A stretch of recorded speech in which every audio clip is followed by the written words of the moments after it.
Some stories are true, some mysteries remain unsolved, and some secrets were never meant to be found. Welcome to Midnight Stories. The Flannan Isle Lighthouse Mystery. The Three Men Who Vanished into the Sea. Part 1. The Light in the Darkness. December 1900. Far out in the cold Atlantic waters west of Scotland, there was a tiny island called Isle. It was one of the remote Flannan Isles. There were no villages there, no roads, no telegraph station, no easy way to escape when the weather turned violent. And standing alone above the cliffs was a newly built lighthouse. The Flannan Isles Lighthouse had been operating for barely a year. Its purpose was simple. Every night, its powerful beam had to shine across the darkness, warning ships away from the dangerous waters surrounding the islands. Three men were responsible for keeping that light alive. James Duckett was the principal keeper. Thomas Marshall was the second assistant keeper, and Donald MacArthur was serving as the occasional keeper while another man was away on sick leave. For weeks, they had followed the same routine: maintain the machinery, clean the lens, prepare the lamp, watch the weather, and wait for the relief boat. The isolation was extreme, but lighthouse keepers were accustomed to loneliness. They knew the sea could be dangerous. They also knew that the lighthouse itself was their safest place. Then came December. The weather around the Flannan Isles began to deteriorate. The waves became heavier, the wind became stronger, and the Atlantic began pounding against the cliffs below the lighthouse. On the night of December 15th, a passing steamship noticed something strange. The lighthouse was dark. Its light was not operating. At the time, this was not immediately treated as a disaster. There was no radio connection between the lighthouse and the mainland. The information had to travel through other people and eventually reach the authorities. Days passed. The men remained completely silent. No signal, no message, nothing. Then, on December 26th, the lighthouse tender Hesperus finally reached the island. The crew expected to see three men waiting for them. Instead, they found an empty island. Joseph Moore, the assistant keeper who had arrived with the relief crew, was sent ashore. He climbed toward the lighthouse. He opened the door and called out. There was no answer. He searched the rooms. Nothing. The three men were gone. But what Moore discovered inside the lighthouse made the situation even stranger. The lamp had been prepared. The machinery had been cleaned. The kitchen was tidy. The station appeared to have been functioning normally. There was no obvious sign of violence. No bodies. No explanation. Just an abandoned lighthouse standing alone above a violent sea. And somewhere outside, three men had disappeared. If you love true mysteries and untold stories, subscribe to Midnight Stories, because the next mystery is already waiting. Part 2. The Empty Lighthouse. Joseph Moore continued his search. Room after room. The keeper's quarters. The kitchen. The equipment areas. Everywhere he looked, the same disturbing message seemed to appear. Nothing had been destroyed. Nothing looked like a struggle had taken place. The lighthouse had simply been abandoned. But that made no sense. Lighthouse keepers did not simply walk away. Their entire responsibility was to keep the light operating. And yet the men had left. Moore examined the equipment. The lamp was trimmed and ready. The lens and machinery had been cleaned. The kitchen was in order. Everything suggested that the morning work of December 15th had been completed. But the men were nowhere to be found. Then investigators noticed something important. 2 sets of outdoor clothing were missing. The men had apparently gone outside, and their clothing offered a clue about what they might have been doing. The evidence suggested that James Duckett and Thomas Marshall had put on sea boots. They were dressed for dangerous conditions. That was significant, because the lighthouse had a landing area below, a place where supplies, ropes, and equipment were handled. And on the western side of the island, something was wrong. Very wrong. The investigators found damaged railings. Ironwork had been twisted. A large stone weighing more than 20 hundredweight had been displaced. Equipment had been damaged or carried away. Ropes were scattered across the rocks. Something powerful had struck the landing area. The Atlantic. But could the sea really have taken 3 grown men? At first glance, it seemed almost impossible. Yet the Flannan Isles were notorious for their exposed position. A wave didn't have to look enormous from a distance to become deadly when it struck the cliffs. And the investigators began reconstructing the final hours. The men had completed their work that morning. At some point during the afternoon, they had gone outside. Perhaps they were checking the landing. Perhaps they were securing equipment. Perhaps they were investigating damage caused by the storm. Whatever their reason, they never returned. But there was another strange detail. Donald MacArthur's outdoor clothing was different. One of his coats had been left behind.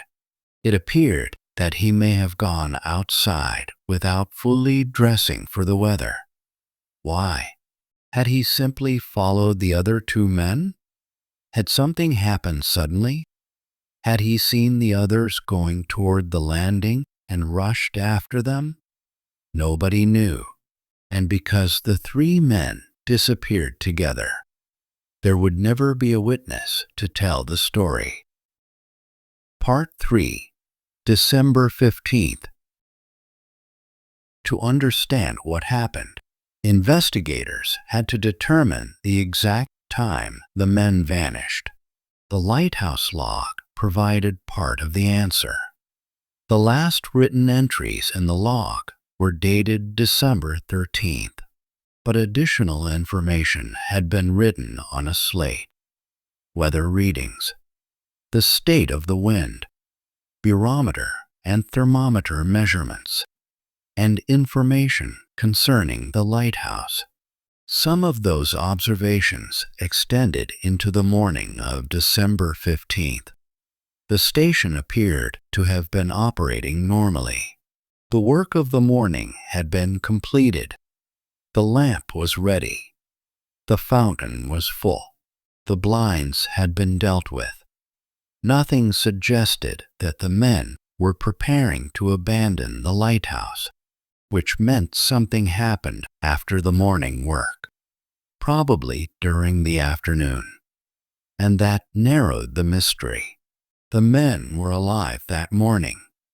By December 26th, they were gone. Somewhere between those 2 moments, something happened. Meanwhile, the sea continued to pound the island. The western landing showed the clearest signs. A box used to store mooring ropes and equipment had disappeared. Ropes had been washed out. Railings had been ripped from their foundations. The damage was so severe that investigators believed the sea had reached much higher than anyone might have expected. Then came the most important clue: the clothing.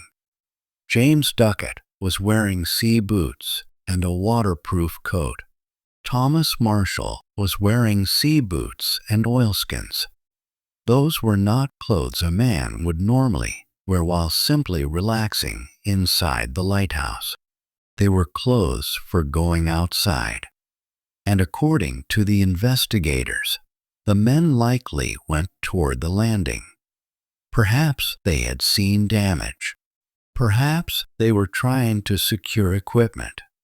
Perhaps they believed they had enough time to handle the situation. But the Atlantic does not care how experienced a lighthouse keeper is. A single unexpected wave can change everything. Imagine the scene. 3 men standing near the cliffs. Wind screaming around them. Spray exploding against the rocks.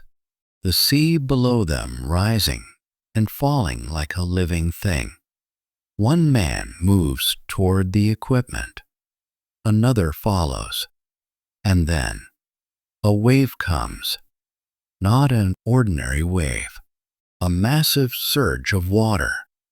It crashes over the landing. The men disappear. No warning. No time to react. And within seconds, the lighthouse is empty. But this was only a theory. There was still one question nobody could answer. If the sea had taken them, why had no trace of them ever been found? Part 4. The Last Journey. The search continued, but the Atlantic gave nothing back. No bodies were recovered. No personal belongings were found that could definitively explain what happened. No witness had seen the final moments. The 3 men had simply vanished. For the families waiting on the mainland, this must have been unbearable. There was no funeral with a body. No final words. No certainty. Only the knowledge that the men had gone to work one day and never returned. The investigation focused heavily on the western landing. The physical evidence was difficult to ignore. Railings had been displaced. Equipment had been damaged. A heavy stone had been moved. And objects that had once been secured were now scattered across the rocks. The sea had clearly reached the area with enormous force. Superintendent Robert Muirhead eventually submitted his report. His conclusion was not supernatural. It was not murder. It was not a conspiracy. He believed the men had probably gone down toward the landing. Perhaps they intended to secure equipment. Perhaps they wanted to inspect the damage. And then an unexpected large wave struck. The men were caught off guard. They were swept into the sea, one after another, or perhaps all at once. The exact sequence could never be known. But there was a problem with the theory. Why would experienced lighthouse keepers approach such dangerous water? The answer may be simpler than it seems. They were doing their job. Lighthouse keepers were responsible for the station and its equipment. When something was damaged, they were expected to deal with it. And in an isolated lighthouse, there was nobody else to do the work. The men may have believed the situation was manageable until it wasn't. The sea may have looked dangerous, but not necessarily deadly. Then a larger wave arrived, and the decision they had made only moments earlier became irreversible. The lighthouse remained standing. The machinery remained intact. The rooms remained almost exactly as they had been. Only the men were missing. 3 lives erased by the sea. But as the years passed, people began asking a different question. What if the official explanation was wrong? What if something else had happened on that island? That was when the Flannan mystery began to grow beyond the evidence. Part 5. The Theories. A mystery without an answer rarely stays quiet. The story of the 3 lighthouse keepers spread, and with every retelling, the disappearance became stranger. Some people imagined a fight. Perhaps the men had argued. Perhaps one had killed another. Perhaps something terrible had happened inside the lighthouse. But there was no evidence of violence, no blood, no signs of a struggle, no weapon. Nothing in the station suggested murder. Others suggested that one of the men had gone insane. But again, there was no reliable evidence. And then came the stories of strange entries in the lighthouse log, descriptions of storms, fear, and emotional breakdowns. These stories became famous, but historians have warned that some of the most dramatic details repeated in popular versions of the story are not supported by the surviving official records. In fact, the National Records of Scotland explicitly notes that the original Flannan Isles Lighthouse logbook is not held in its collection. What does survive are official reports, correspondence, telegrams, and other records. And those documents tell a much less supernatural story.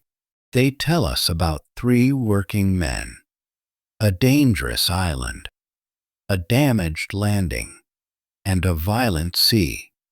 Yet the mystery remained, because even if the wave theory was correct, there was still something haunting about it. The men had disappeared without a witness. The sea had left almost nothing behind, and the lighthouse itself had continued to stand in silence. For the people on the mainland, there was no final moment to remember, no confirmed last sighting, no grave, only an empty station and 3 names in the records: James Duckett, Thomas Marshall, Donald MacArthur. Their disappearance became one of Scotland's most enduring mysteries. But then came another question. Why did the story become so much more mysterious than the evidence itself? Part 6. Fact vs. Legend. Over the decades, the Flannan Isle story became a legend. Books were written, poems were published, stories were repeated, and eventually films were made. One of the most famous modern interpretations was the 2018 film The Vanishing. But the real story is more restrained. The official evidence does not prove murder. It does not prove madness. It does not prove supernatural activity. And it does not reveal exactly how the 3 men died. What it does show is this: the lighthouse was functioning. The men's morning duties had been completed. The men disappeared sometime during the afternoon of December 15th. 2 sets of outdoor clothing were missing. The western landing showed serious storm damage, and investigators concluded that a powerful wave most likely swept the men into the sea. That explanation remains the accepted historical conclusion. But accepted does not mean proven. There is an important difference. Nobody actually witnessed the accident. Nobody found the bodies.